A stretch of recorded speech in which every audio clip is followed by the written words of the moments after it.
Good morning, everyone. I'm Dr. Rajni Gaur. Today, I'm going to take up my subject, language across the curriculum. This paper consists 4 units, and I'm going to take up a topic from first unit, language and communication. The very first question is, what is language? So, dear friends, language is a unique possession of human being. God has blessed us by providing us with this gift. Language holds an important place in the life of an individual. We cannot assume our life without language. It is the most important tool in the hand of a human being to communicate or to establish relationship with other in the society. So what is the meaning of language? The English word language is derived from the Latin word lingua, which means tongue. In French, langue and parole also means as language. In Hindi, the word of language or bhasha is originated from a Sanskrit root bhash, which implies sound or speech. I'm going to present this classification so you can understand well that what is language and how it is originated. Here in this classification, first I have taken up the English word language, which is derived from the Latin word lingua, which means tongue. The same language word is derived from two French words, langue and parole. Langue means a specific conventional form of speech, and parole means speech. The language word is used to call as bhasha in Hindi, which is derived from the Sanskrit root word bhash. Many definitions given by various educationists and linguists for language. I have chosen one here for presentation is given by Allen. Language is a means of communicating thoughts. Another one is presented by Gleason. Language is one of the most important and characteristic form of human behavior. Both language and human life are related to each other. These two definitions are apt to explain that what is language and how we can use them and how it is important and how it is related to the human behavior.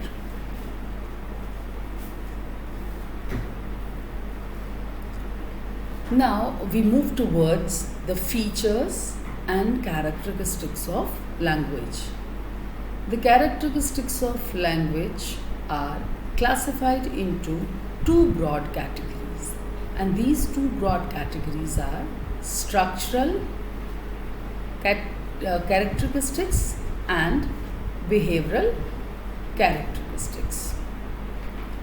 So, very first we would start with the structural characteristics of language. What these characteristics are? First, language is arbitrary. Arbitrary means something which is not natural. It is on the basis of our wish and will. So language doesn't have any inherent relationship between the words and their meaning. Whatever the words or the meanings we understood that to certain objects and actions or activities. Language is social. Why language is social? because it is used by human called as social groups, or it is a social phenomena which is used by the human beings for the communication in the society. Third characteristic feature is that language is symbolic, or a system of symbols. Symbols stands for things, means if you are moving on the road and you have found that there is a symbol of U-turn, so it automatically reveals you that on the road ahead there is a U-turn to move on to the road. So language is symbolic, or a system of symbols, and we have alphabets from A to Z. These alphabets doesn't have any individual meaning of their own. These are the symbols. When we associate these symbols together in a particular order, then they form words or sentences. Language is systematic. It conveyed meaning when organized. Language is systematic. You cannot use anything anywhere. There should be a particular way to organize words into a meaningful sentence. Language is vocal. Speech comes first and writing afterwards. And you all know that when child comes in this world, the child can only speak first. Then the child starts writing after learning a language in a formal manner. Language is non-instinctive, conventional. What is meaning of non-instinctive? Non-instinctive means something which is outcome of human evaluation, which is created by human beings, and not in a day or two.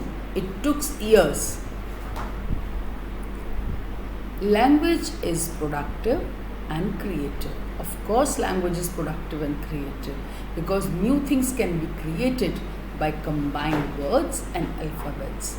For example, nowadays we are using a word fubbing. And what is the meaning of fubbing? Fubbing, we used to call this word when somebody is talking on their phone or mobile and they are ignoring the other people. So we are giving this term fubbing to this action or the behavior, and it is a new terminology which is developed. Language has duality, referring to the two systems of sounds and meaning. Language has duality. Duality means something which is dual, which is two-sided, or which consists of two systems. First is sound system and then is the meaning. Whatever the vowels we are having in our alphabets or the consonants we are having, they produce some sort of sounds. When we combine these alphabets together, they produce some different sounds. And after arranging these alphabets into a meaningful order, we have some words which convey some meaning to the another person when we used for communication. Now, next we move on to the behavioral characteristics of language. What these behavioral characteristics are? First, language is learned activity. Obviously, language is a learned activity because if someone is intended to learn, then only they will be able to speak or write or understand a particular language. It is not an automatic process, it must be learned. अगर ऐसा ना होता तो फिर तो जंगल में रहने वाले जीव जंतु भी भाषा बोलते, पर वैसा नहीं है. Language is unique. It is unique because it is two languages are not alike. They are unique in their own. Language is imitation, anukaran. Language is learned through the process of imitation. When a child comes in this world, child follows the parents, peers, neighbors, listening to them and then try to imitate whatever they used to speak. So he starts learning the language in this manner. Language is a social activity. Why it is a social activity? Because it is used by human beings, and it is a social behavior which can be learned only through social behavior. When human being moves in a society, lives in a society, he communicates through the language. So that's why it is a social activity.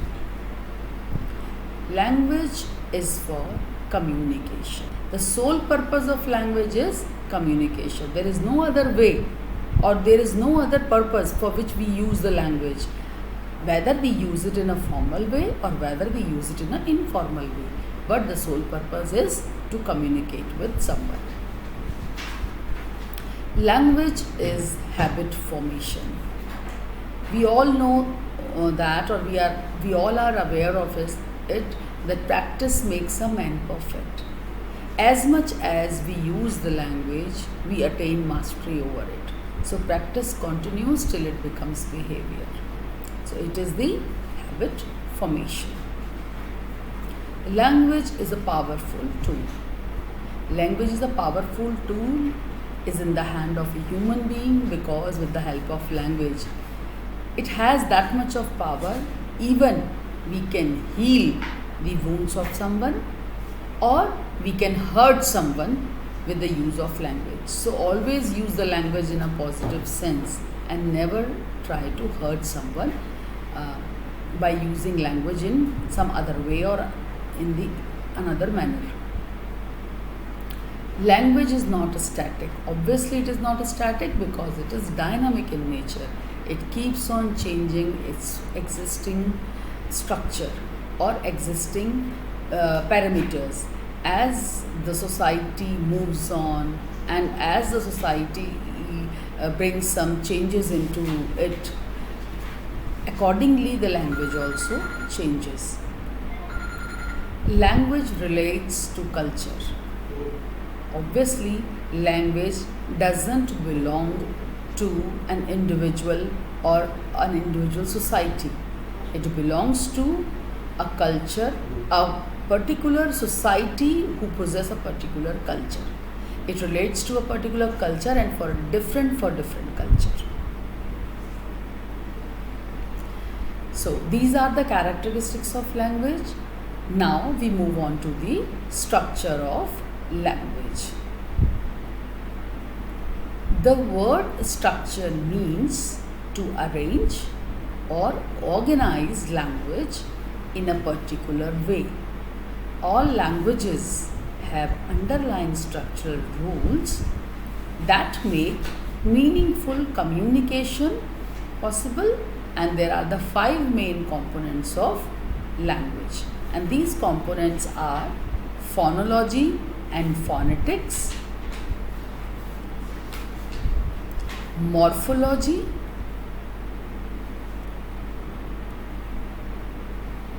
third one is syntax, next is semantics,